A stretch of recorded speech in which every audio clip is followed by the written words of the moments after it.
Welcome to the Westminster Town Hall Forum, where for 39 years we have engaged the community in reflection and dialogue on the key issues of our day from an ethical perspective. Our hour-long forums are free and open to all, and we invite you to join us in the sanctuary of Westminster Church for upcoming events.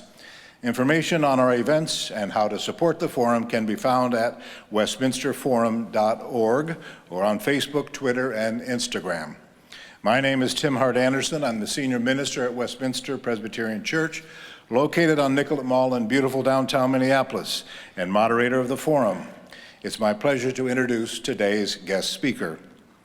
Dr. André Thomas is the recently retired Owen F. Sellers Professor of Music, Director of Choral Activities, and Professor of Choral Music Education at Florida State University. He earned degrees in music from Friends University and Northwestern University, and a Doctor of Musical Arts from the University of Illinois. He served as the artistic director of the Tallahassee Community Chorus and has been invited as a guest conductor for choral and orchestral ensembles around the world. He is in demand as a choral adjudicator and clinician and has directed honor and all-state choirs in North America, Europe, Asia, New Zealand, Australia, and Africa. The recipient of numerous awards and honors, he is recognized as a living legend by the African Diaspora Sacred Music Program, and the American Choral Directors Association bestowed on him their highest honor, the Robert Shaw Award. As a composer and arranger, his works have been published by 7 music publishers, and he is the author of the book, Way Over in Beulah Lan, Understanding and Performing the Negro Spiritual. In today's presentation, he will help us deepen our understanding and appreciation of the meaning and power of the African American spiritual. Before he begins his remarks today, Dr. Thomas would like us to listen to this recording of an enacted escape by enslaved Africans.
On the far side. Seems to me they's getting close. What's it dead now? And this water's mighty cold. Oh, it's cold, Bree. It's cold. This hill water cold.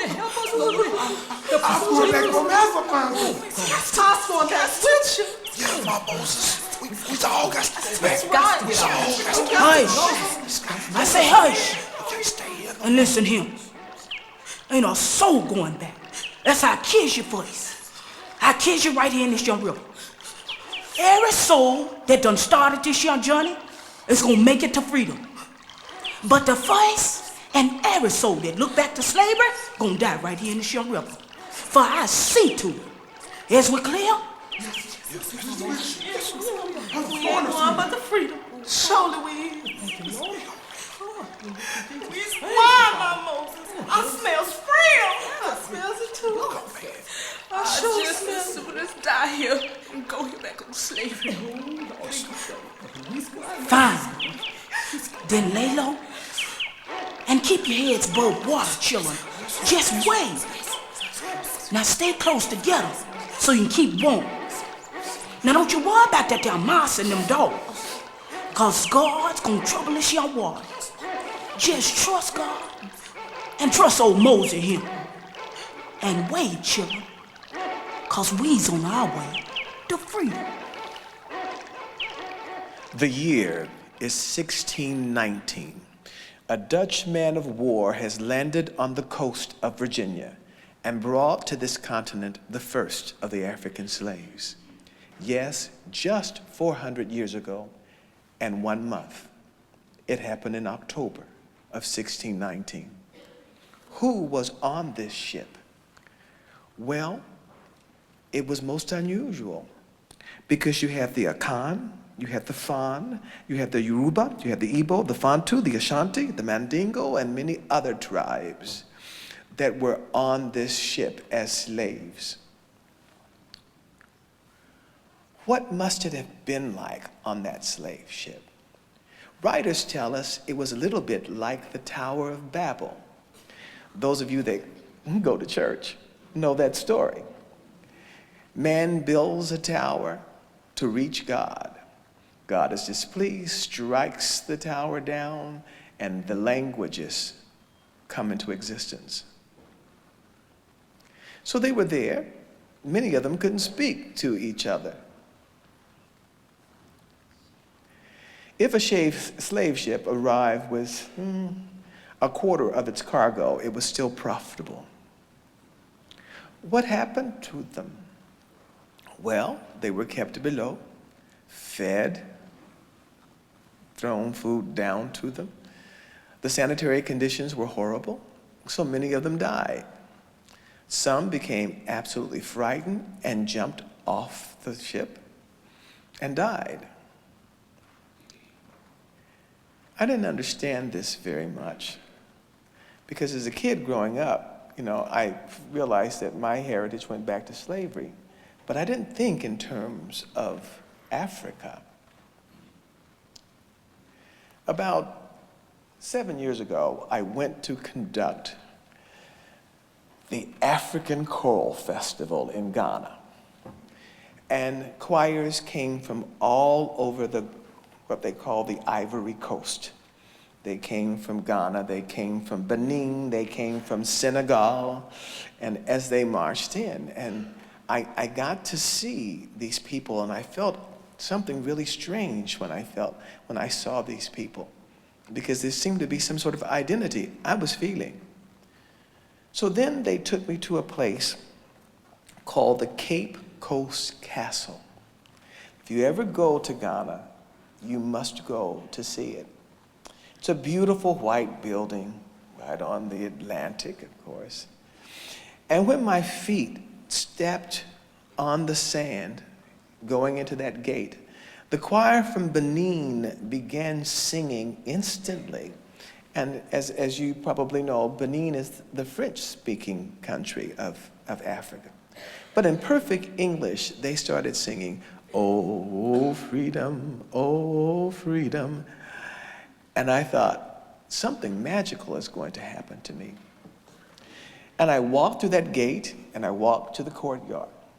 And if you know that castle, records tell us somewhere around 1,000 males were kept, and around 500 females and children that varied. And when I walked in the courtyard, I looked to my left, and there was a big room, and it said males. And sure enough, they didn't try to make it fancier and make it like, Disneyland. It is what it is. In a dirt floor, there's a trowel dug around the sides of the building where the men were kept. And I thought, how could all these men be in this place? How could they even sleep? But they were there. Then I saw the place where the women were kept. And then I saw the place where the children were kept. Then I went across the courtyard, and there was a gate. And at the top of the gate, it says, translated in English for me, point of no return. I thought, what is this? And so I went through the gate and I stepped down these steps made out of boulders. And when I got to the bottom, my foot hit those sands, and that was the sand. That was the beach area that I looked up and I saw the Atlantic Ocean. That was the last thing that my ancestors saw before getting on that water. They hadn't experienced anything like that, being on a ship that would take them transcontinental. It wasn't the Queen Elizabeth II, so you can imagine what it must have been like. As a kid, I left Le Havre, France. My sisters had sent me to Europe to study German. And I was coming back, and we were on this ship. This is 1968. And it definitely was not the Queen Elizabeth. Our food would go down this way as we pick it back up and we'd send it to another direction. And I felt sick. And if you can imagine all these slaves in the bowels of that ship, what they felt like and the fear that they felt like. I also thought, were Africans really involved in selling us? And it became quite clear. There's still a good chieftain system that the chiefs still rule, even in a country like Ghana. And many of those chiefs were enticed by weaponry. They were enticed by trinkets to sell their own people into slavery. So we get here, just that few of us. And then when we arrive, we're treated to what I considered inhumane conditions. We weren't treated as people. We were treated just the same as you would treat livestock. So in shackles and chains, we proceed to these places, these plantations. Now, how does that get us to this beautiful music that we so love? Well, the church sent itinerant preachers to each plantation, and they would preach to the slaves. They would preach to the slaves. And when they preached to the slaves, they brought their southern hymnody. And we heard it. Now, I didn't say these itinerant preachers were the brightest people in the world. But I will tell you, they began preaching to us. And of course, they start in the book of Genesis, and they talk about Moses. And it didn't take my ancestors but a blink of time to say, ooh, Moses, we like Moses. And somewhere way back in the back, some sister said, go down, Moses, way down in Egypt land. Tell, O Pharaoh, let my people go. The song is born. Now, he'll go through various variety of changes as slaves went from plantation to plantation, but it's born. No one knows who the composer is of this music. No one knows. It is indeed music of the people. Oh, they kept on with Old Testament, yeah. And some of these characters, I know some of you know. Joshua, right? The young warrior. We heard that, and some brother said, Joshua at the battle of Jericho, and that song is born. But they didn't stop there. They got to Daniel. And we said, oh yes, we love Daniel. Didn't my Lord deliver Daniel? And why not every man? Okay. Then they get to my favorite guy. Okay? And if I had been in the audience at that point in time, I think I would have made up this song. They talked about David. And the reason David is my favorite guy is several reasons. God said he was a man after my own heart. And if you've read the Bible, David did a lot of stuff. Yeah, in my neighborhood, they say David was a player, he was a murderer, he was all this stuff David was, yeah? And I go, Yeah, and I think, if God says he's a man after my own heart, I got a good chance in heaven. So there was David. The other reason I like David is David was a musician, okay? And I like David because David danced. And I used to love to dance. Okay? They said he danced naked before the Lord. I don't do naked dancing, but he danced. And one of my ancestors said, oh yeah, he was a musician. I have a song for David. And they went, little David, play on your harp, hallelujah, hallelujah. And that song is born. Okay? And so we can go all the way through, Elijah, okay?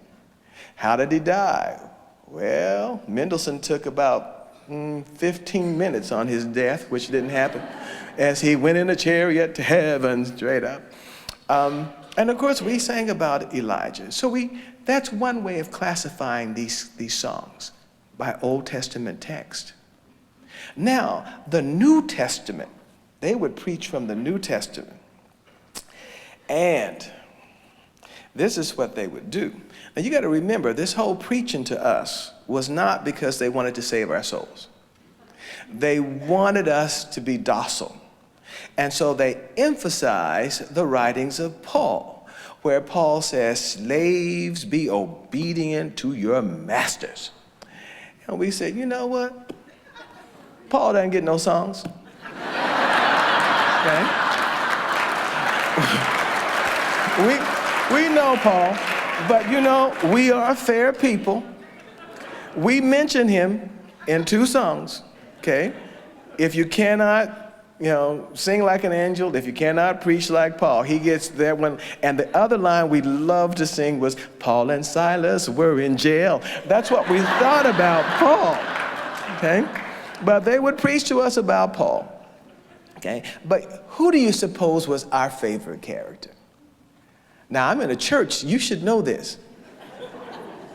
Jesus, yes. We loved Jesus, okay?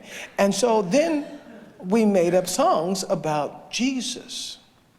Now, there's a spiritual arrangement that probably is my bestseller out of 40 years, and it's still selling, and it's a miracle. The piece is called Keep Your Lamps. And so we heard this message. They preached about the wise and the foolish virgins, okay? And the story goes like this. There were some wise virgins, and they were told, and foolish virgins, to get their lamps ready, trim them, set them burning, and go to the place where they were to meet the bridegroom. When they got there, the bridegroom did not show up. Now, the Bible does not tell us why the wise ones sent the poor foolish ones back to the village for more oil for their lamps. I equate it to probably Presbyterians and Southern Baptists at the same place going different areas. But I'll probably get in trouble about that statement, but I'm going back to Florida on Sunday. Anyway, didn't tell us why. Okay? But they left. And then at the point that the foolish ones left, the Bible says, you know not the day nor the hour when the Son of Man would return. Be ye ready. And some sisters said, keep your lamps trimmed and burning. And that song is born. Okay? So we have Old Testament. We have New Testament, and then we're going to talk about one other classification of them, that this one leads us to modern music. This classification is called personal expression, okay? Now, in personal expression, if I say, swing low, sweet chariot, coming for to carry, swing low, sweet chariot, coming for to carry me home, I looked over Jordan, what did? A band of angels coming after. You understand personal expression? Okay. That's the third kind of spiritual that we created. Okay? Now, I didn't like this music very much growing up as a kid. In fact, I hated it. Growing up in segregated Kansas at that point in time, my mother was a coach cleaner, cleaned buses, and I wasn't getting up going to school. And my oldest sister was the first black teacher to teach at the secondary level, at the high school level, because at that time, black teachers couldn't teach at the high school level. So she taught English and German. So my mother, as persistent as she was, petitioned the school board and said, he can go to this school. And my daughter will drop him off on her way to her job. And so the school board said, okay, we'll let him integrate it. And I integrated it. It was 2,000 students and me. That's not the worst part. The worst part is, I go into the music room and the teacher says, oh, do you play the piano? I said, yes, sir, I do. He said, do you read music? And I said, yes, sir, I read music. Would you like me to play you something? And he said, yes, son, let's see what kind of piano playing you do. So I sat down and I played him the Brahms Ballade in D minor. And then he looked at me and he says, oh, we're moving you out of this group. You're going into our special group. And I went, oh, no. And that's when I became a member of the Lads and Lasses, and we wore kilts. Then I went to high school. And the racial makeup wasn't much better. There were 5 of us there, and it was 6 counting my sister, but she was out having my nephew. And so I went to high school, and our school was South High School, and our school song was Dixie. And so then I went into the choir room, and the choir director started, and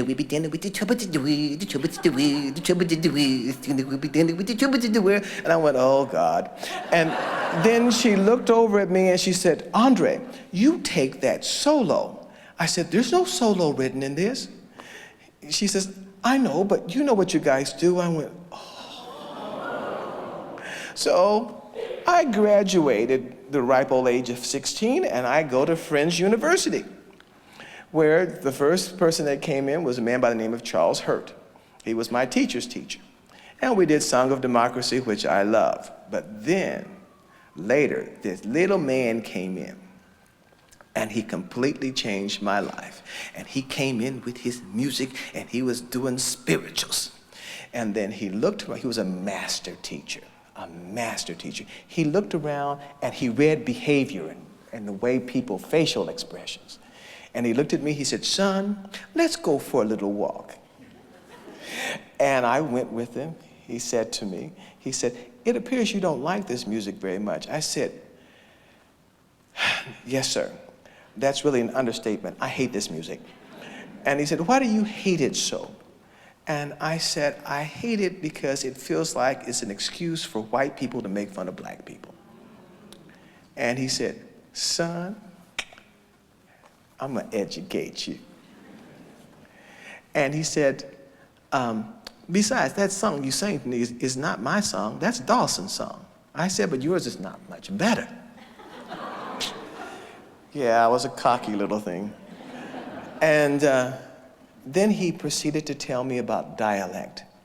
And he said, you know why your ancestors didn't do that TH sound? In all the tribes in Africa, is not present. So your ancestors accommodated. I went, oh, okay. And he says, oh, let's talk about this other part, where they drop their R's. My mother, brother. What? He said, what do you suppose that means? He says, and I didn't understand that till I moved to Florida, and 90 degrees and 90% humidity. You drop ending of words pretty quickly when you're out there, okay? But then I said to him, I'm taking English Diction for Singers. Madeline Marshall is the textbook we use, and she says in good singing, you drop those R's before an E, or a vowel that precedes it. I said, it's amazing that my ancestors knew, 300 years ago, that if you're going to be a good singer, you drop those R's. So he hugged my neck, and he stayed in my life for a long time. So run the clock forward. I'm at the University of Texas, and a choir comes in, and they're singing my arrangement of Keep Your Lambs. Now, I gave you the biblical part of that, okay? When you do this music, you got to know where it comes from, where it lands. 2, you got to know also what were the sociological implications of that. Something like Keep Your Lambs. When I said to you, Jesus says, you know not the day nor the hour when the Son of Man shall return. Be ye ready. And that's why this piece is often done at Advent time. Be ready for the coming. And if knowing that, looking straight out there, Ethan is my buddy on the plantation. I'm sorry, Ethan, but you're going to be a slave for right now. We're both slaves. Ethan hears that Harriet Tubman, that's the reenactment you heard, those were her words, not a slave's going to go back for you, kill you, is coming. Now, Ethan can't come to me in the field and say, Andre, Harriet Tubman's coming. Well, 2 things would have happened. Considering our build, we probably weren't that valuable. We both would be shot, or we'd be beaten and whipped. So he couldn't do that. But in the field, he could go, keep your lamps. And then all of a sudden, writers tell us it was like billows of sound coming from the field. Billows of sound. And that's what they mean by that. And by daybreak, someone is gone. Now, when you do music from a culture, you have one major responsibility. You need to understand the culture first before you do the music. Understand the culture. 2, present it in a way that the person from that culture feels enhanced because they get to have that experience. And the person not from that culture grows in an appreciation for the culture of the music. That's the power of music. It's amazing how powerful it can be. You don't have to be rich to sing. You don't have to be a Republican or a Democrat or an independent. All God's children can sing. Now, you may think, in the end, I'm going to have you sing a little bit of this piece called Amen. But I will tell you, I am in Israel. I am conducting a choir of 500 Jews from all over the world and looking at 3,000 Jews in the audience. And do you know what we closed with? I said, see the little baby, and all of them said, amen. And it was incredible, okay, about that music. So we weren't allowed to read or write, and that's why they preached to us. Now, some masters allowed certain things to happen. If you know the story of Nate Turner, you know that his mistress taught him to read. And so thus they wanted him to be the preacher and preach to the other slaves. But what Nate did was he didn't preach those same passages to them, okay? Which caused, some trouble. But yes, the billows of sound, and I'm going to tell you another quick story and then I'm going to be done. Run the clock forward. I'm teaching at Florida State University, and I am an assistant professor without tenure. And the dean sends me a note. Dear Andre, a gentleman is going to call you. I hope you can do me and the university a favor. Thanks. And it said, Dean Glidden, then a cross line, and it said, Bob. Now, that wasn't the worst part. The worst part was the happy face. So then the call comes. Dr. Thomas, this is John Ireland. Did your dean tell you that I would be calling? I said, yes, sir, he did. How may I help you? And he said, I own a plantation near Tallahassee. I said, you own a what? He said, I own a plantation near Tallahassee, and I would like for you to come out and bring some singers. Well, the story gets worse, but the big issue was as I drove through those gates and I looked to the right and I saw the fields, I also saw the slave pens. And then all of a sudden, the billows of sound made a lot of difference for me. Okay? Now back to Ghana, and thanks to Ancestry.com and 23andMe, I now know one of the reasons that Ghana means so much to me is because I have about 70% Ghanaian in my bloodline. Now, that's not all. You know, I got Native American, I even have Indonesian, but the other big percentage I have is Irish. You know, I don't think that came from any real decision other than probably a slave owner said hello, and and that happens to us. So it's a music of a people that are proud and have created America's song. Now, America's funny. When it comes to the arts, we look to Europe to distinguish who we are. National Conservatory was trying to find a composer that would help us find our voice. Now, never mind, we had Edward MacDowell and a few other composers here, but they decided they would go, of all places, to the Czech Republic and bring Anton Dvorak over to help the Americans find their voice.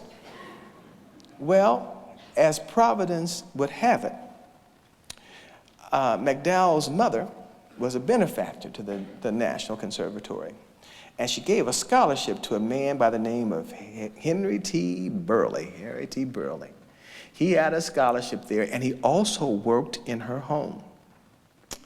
And when Dvorak came for a visit, he heard Burley singing these songs.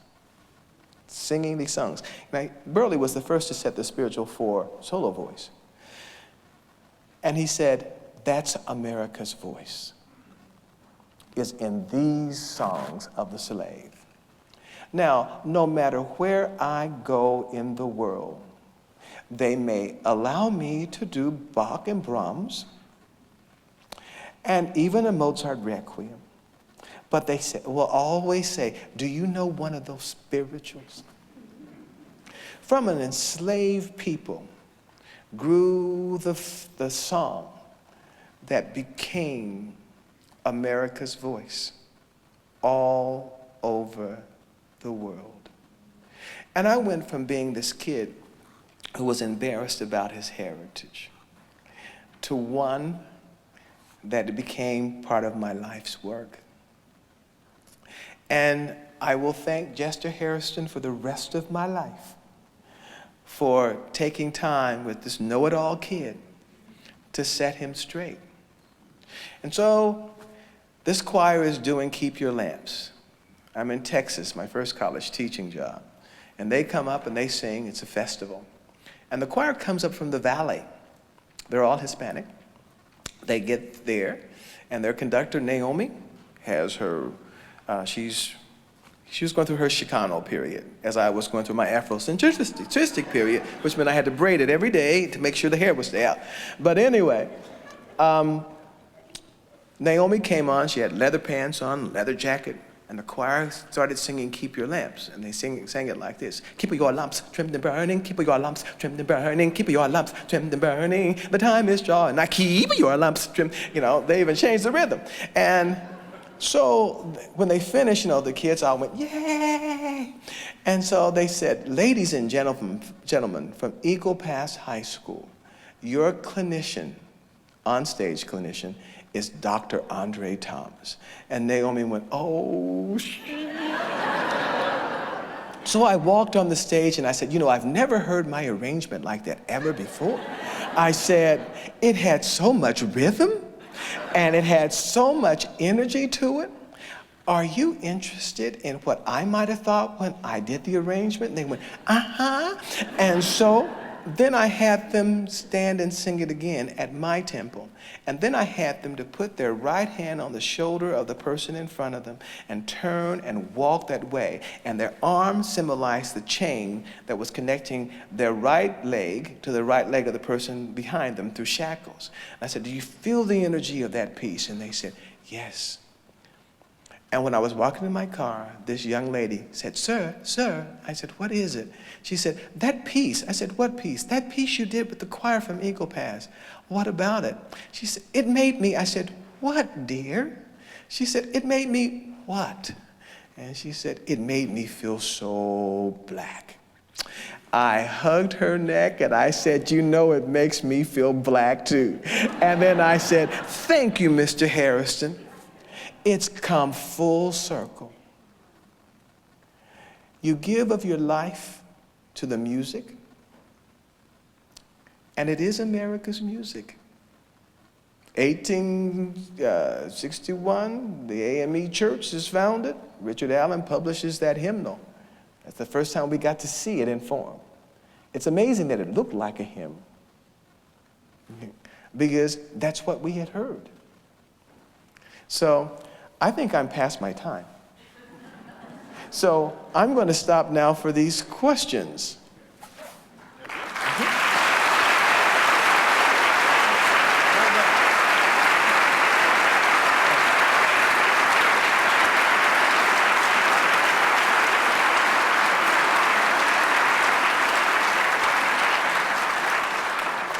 Thank you, Dr. André Thomas. You're listening to the Westminster Town Hall Forum, broadcast from Westminster Presbyterian Church on Nicollet Mall in downtown Minneapolis. My name is Tim Hart Anderson. I'm the senior minister here at Westminster Church and moderator of the forum. Our speaker today is conductor and composer Dr. André Thomas. While the ushers collect questions from the in-house audience, I'd like to thank our broadcast partner, the statewide network of Minnesota Public Radio News, heard in the Twin Cities on 91.1 FM. Our online media sponsor, MinPost, and the co-sponsor of today's forum, Vocal Essence, Minnesota's distinguished choral ensemble and one of the premier choral organizations in the world. We invite you to join us at Westminster Church for our next forum this Saturday, November 16th at 11 a.m., this coming Saturday at 11 a.m., when we welcome educator, activist, and founder of the Center for Courage and Renewal, Parker Palmer. He will be in conversation with Sandra Samuels, president of the Northside Achievement Zone in North Minneapolis, and together they will explore the topic, We the People, a Time to Act.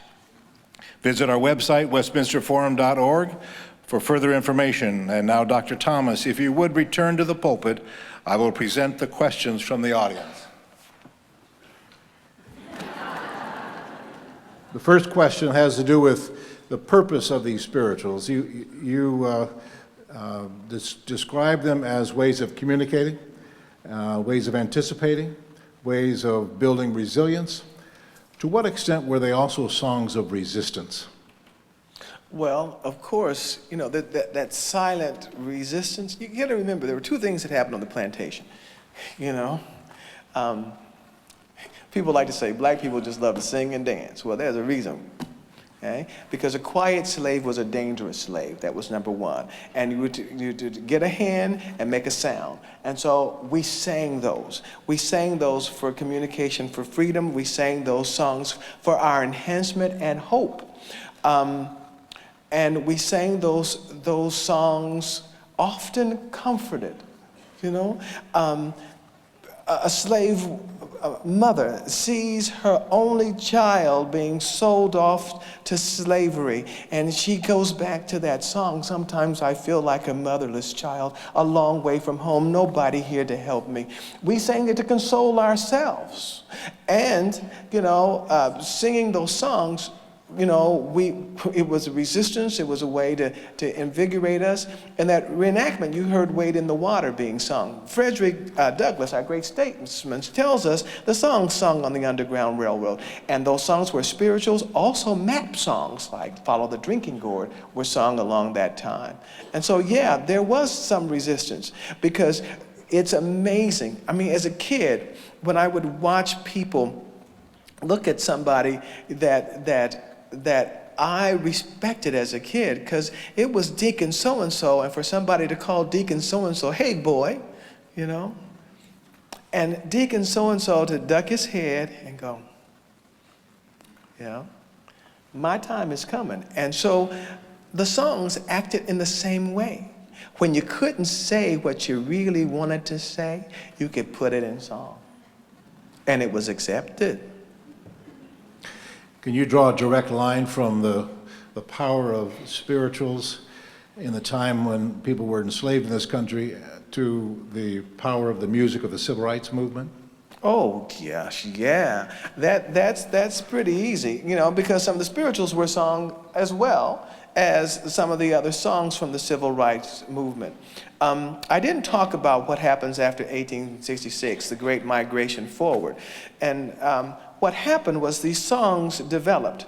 When I talked about the personal one, the personal spiritual like Swing Low, Sweet Chariot, from that comes another form of music. This great migration went north to urban centers, up the East Coast to Turner Station in Baltimore, on up to Harlem, down the center going up to the great place of Chicago. And we meet a man who was a blues singer, because that blues came out of that same personal expression. His name was Thomas Dorsey, and he penned another song when his wife and children were killed called Precious Lord, Take My Hand. That was gospel music. And so by the time we get into the civil rights movement, all of our music comes together. We weren't just singing spirituals, we were singing our whole experience from 1866 forward. So yeah, that's like, you know, that's like asking me if I know a spiritual. I mean, it's just who I am. That was an easy question. Here's one from one of the students in the room. Up there. What are your thoughts on Kanye West's new album, Jesus is King? Well, there's a spiritual that goes like this. I got shoes, you got shoes, all God's children got shoes. That's what I think.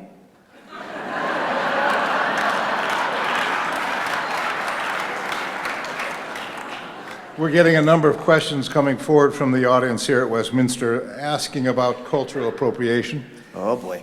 Yeah, you knew this was coming. I knew this was coming because if you check my inbox, I get about 10 to 15 of those emails a day about cultural appropriation. I think it's cultural appropriation when I look at you and I say, okay, we're going to sing this song and you're going to be black. I can look at you and say that 100 times and you're not turning black. Okay? That's not what I want you to get from this music. I want you to get the message of this music and the people who wrote this music. That's not appropriating it. Okay? But you know, it's amazing to me that I get all these questions about the spiritual, but nobody asks me the same thing when I do all of Bartok and Kodai's, you know, folk music. Nobody says, are you appropriating Hungarian culture because you're doing Kodai? You know? No, I'm not. Okay? And you can't tell me I can't do Bach. I even can say some words in German, so I can do Bach. All right? And I'm not becoming German to do Bach. Can you tell us what the difference is, if there is one, between gospel music and African American spirituals? Yeah, that was easy. I was going to go down there and play a little bit, but I'm not.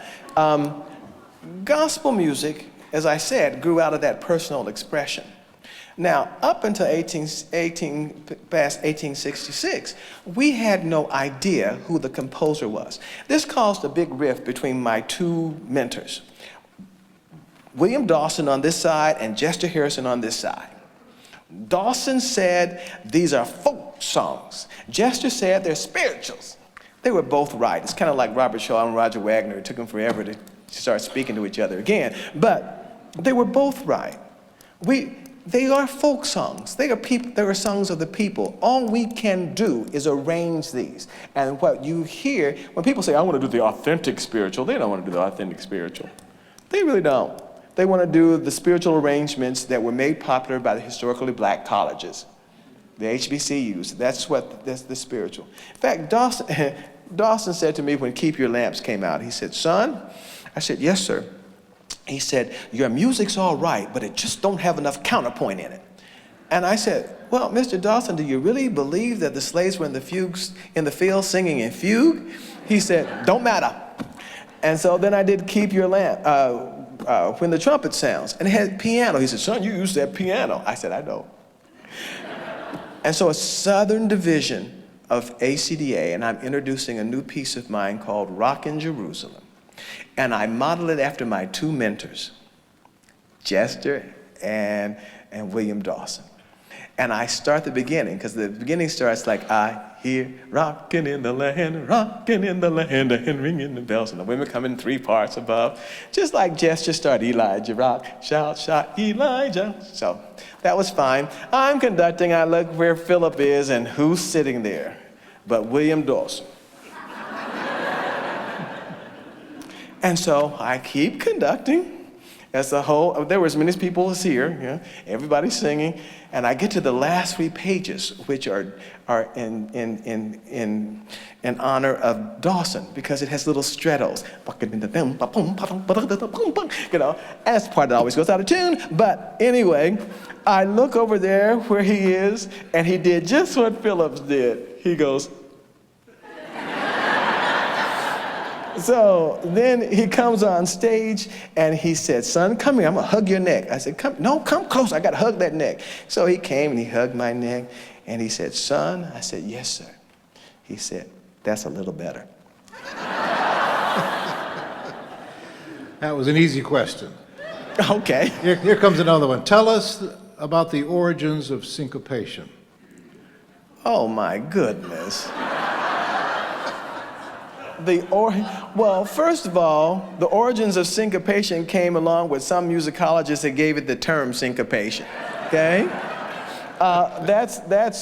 We gave it a term. People have been feeling syncopation their whole lives.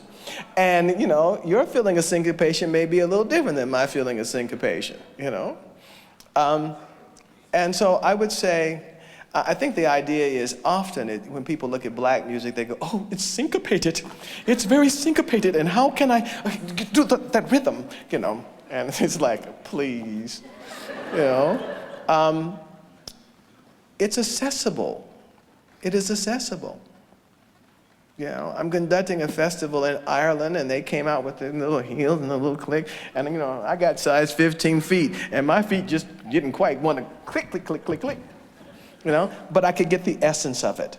So syncopation is just a matter of responding to rhythm. We bought a lot of those ideas. That's why this is such an American form, because you have the form of rhythm and the beats of the drums, which they actually took away from us. That all came across. The wanting to sing, we sang everything. There was no choir orchestra, choir and audience. The whole village sang all together. And so the singing, the pentatonic harmony, call and response, we brought that on over here. Now you put that with Jesus and the Bible and some Southern hymns, and then we come up with our songs. And we kept our syncopation in our songs. Okay?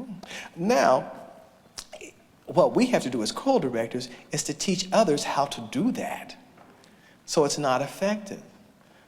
I'm judging an international competition, and I'm sitting there when an American choir comes in, and we're listening to popular music.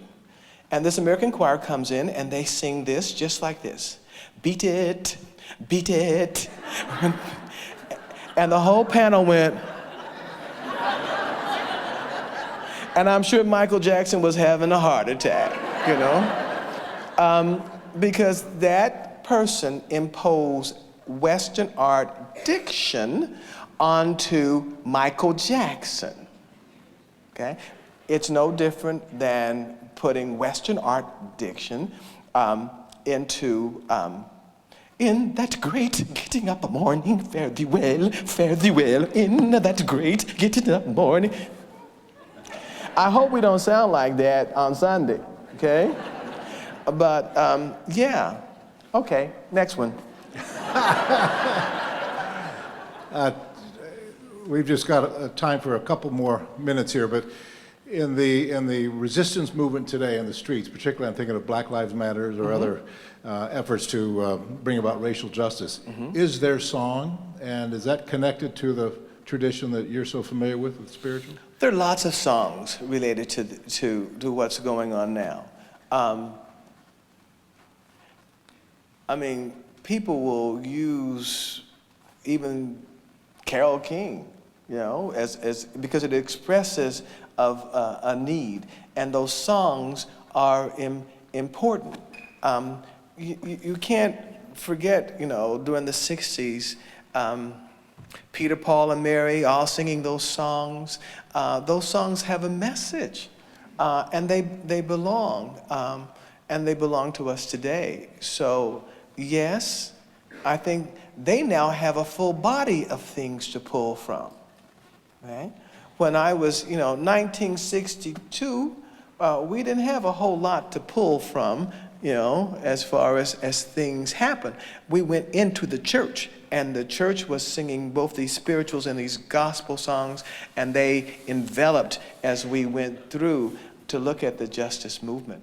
It's really important. There's a center called the Freedom Center in Cincinnati. If you've ever been there, it's 2 huge blocks. It's not doing so well since they've opened up the Afro-American museum in D.C. They're losing lots of funding. Everything is money. But when you walk into this, not only was the Freedom Center dealing with slavery, they had showed all the kinds of ways to escape, and but they had a room lower where they dealt with human trafficking, because that was the next issue. And they showed, the room showed how many millions of people were enslaved, etc. He's waving at me, so I guess we're waving goodbye to the audience. Philip, give me an E flat real quick. This is music? All right. Now, you know this tune. All you have to do is say, amen. I bet you. Oh, I hear it already. Here, give us some sort of introduction, Philip. Oh, listen to you. Uh-huh.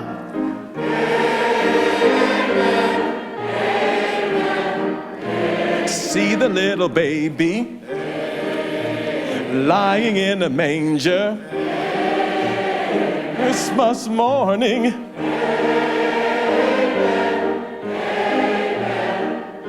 See him at the temple talking to the elders. All right. Now, do you see how clever we are? We give you the whole life of Jesus in 25 seconds.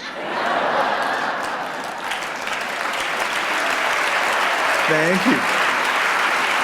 It is my pleasure. Keep singing these songs. Keep singing these songs. Thank you so very much for joining me here. I kept thinking you've had all these famous people out there. Is anybody going to come hear me talk about spirituals? Hey, even those kids up there. Yeah. Thank you so much. Thank you, Dr. André Thomas.